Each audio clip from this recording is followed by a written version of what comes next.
Welcome back to Cannes. This segment is sponsored by TravelSpan Vacations. The Media Association of Trinidad and Tobago, after initially issuing and then amending press statements claiming political interference in the reported resignations and/or reassignment of senior staff at the Trinidad Guardian newspaper, has now retracted entirely its original statement. The organization's latest release on Saturday morning said, and I quote, "The Media Association of Trinidad and Tobago seeks to correct previous erroneous information released specifically about the alleged resignation of the Managing Director of Guardian Media, Gabriel Faria.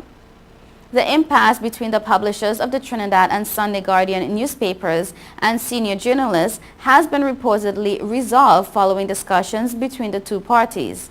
Apart from the resignation of Public Affairs Editor Dr. Sheila Rampasad, the newsroom is now functioning as before with Judy Raymond as Editor-in-Chief.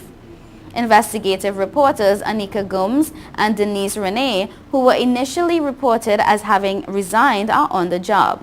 Managing Director Gabriel Faria and Sector Head David Inglefield have not resigned as previously reported." Contributing to the embarrassment for the MATT is that two of the association's senior officers, President Suzanne Shepherd and Vice President Judy Raymond, are also both senior employees at The Guardian and will thus have been expected to assist the association in getting the facts straight at the outset, especially as Editor-in-Chief Raymond was reported to have been reassigned out of the newsroom. However, Shepherd told the media Suzanne Shepherd and Judy Raymond, both recused themselves from all statements issued by the Media Association. However, when the story broke last Thursday, Shepherd posted details of the ruction in the newsroom on her Facebook page. And I quote, "The most vile attack on freedom of the press, and I am in the midst of it," posted Shepherd. Shepherd also posted this question: "Was all our hard work to transform The Guardian into a strong newspaper in vain?" Reports of Raymond's firing, reassignment, or suspension are now said to be untrue. According to the MATT, news of Raymond being reassigned, placed offline, and assigned to review policy to guide editorial content in the newsroom has nothing to do with political interference. This recent development of alleged interference between government and media has sparked crosstalk between rival newspapers, the Trinidad Express and the Trinidad Guardian, with government ministers accusing the Express of using the Guardian's recent experience for the purpose of expedience. The development also drew spats between the two daily newspapers as both threw jobs at each other in their respective editorials. Antigua and Barbuda Council Chairman Arthur Nibbs has called on the central government to bail out the Barbuda Council, which is 5 weeks in arrears for weekly wages and struggling to meet basic obligations. And I quote, "The government needs to bail out the council. You bail out ABIB for $40 million. You should be in a position to sit with the council and work out an estimate," Nibbs said. The council chairman said the assistance would only be needed for a period to help the body recover. But to just sit aside and expect Barbuda to solve its financial woes is unreasonable, he says.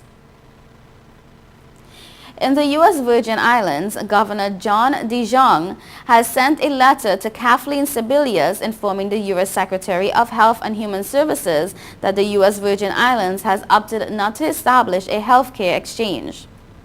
As DeJong announced earlier, in lieu of an exchange, the U.S. Virgin Islands will apply federal funds toward an expansion of its Medicaid program, an option granted the territory under the Affordable Care Act, President Obama's signature piece of healthcare legislation. Because of the healthcare law's limitation in funding and exemption of some of its most important provisions, including the individual mandate to insular territories, a task force appointed by the governor concluded, after a comprehensive 2-year study, that an exchange would not benefit the U.S. Virgin Islands. And I quote, "Therefore, to maximize the available opportunities of the ACA, the Virgin Islands will use the ACA funding to directly expand its current Medicaid program for the purpose of decreasing the number of uninsured, and as a component of that expansion will consider expanding the Medicaid services benefit package," DeJong said. In summary, while we are unable to pursue an exchange, it is our commitment to expand coverage and services provided by the resources that ACA and Medicaid has made available, DeJong wrote, the Health and Human Services Secretary. In an effort to expand the relationship between Caribbean and New Zealand, Special Envoy to the Prime Minister of New Zealand, Sir Don McKinnon, met with Prime Minister Dr. Keith Mitchell early on Friday. New Zealand is proposing assistance to Grenada and other Caribbean nations in areas such as the renewable energy sector and the provision of scholarship opportunities. Prime Minister Mitchell welcomed the initiative and reiterated his support to Sir McKinnon, who is on a whirlwind Caribbean visit to meet with the leaders. You are watching Caribbean Affiliate News. Stay tuned.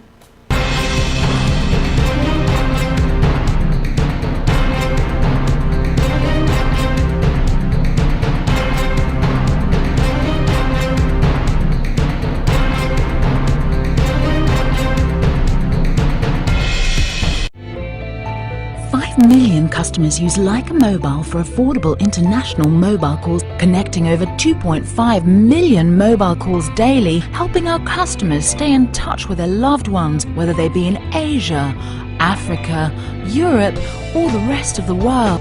Every 5 seconds, a new Leica Mobile customer joins our growing family, helping you to make affordable international calls across the world. Leica Mobile. Call the world for less. Stop the music! It's week 2 of our used car blowout month, and this week it's guaranteed credit approval. If we can't show you how to get approved, that car is on us. Log on now. GrecoAuto.com. Since we announced Sign and Drive with 0 out-of-pocket and low monthly payments, cars been flying out of Bronx Honda at a record pace. Whoa! New Accord with 0 out-of-pocket for $249 a month, or new Civics just $199 per month, or save thousands with 0% financing. You never had to leave the Bronx to get the best price on the Honda. Bronx Honda guarantees the lowest price in the Bronx. Bronx Honda, East Tremont Avenue. Visit BronxHonda.com.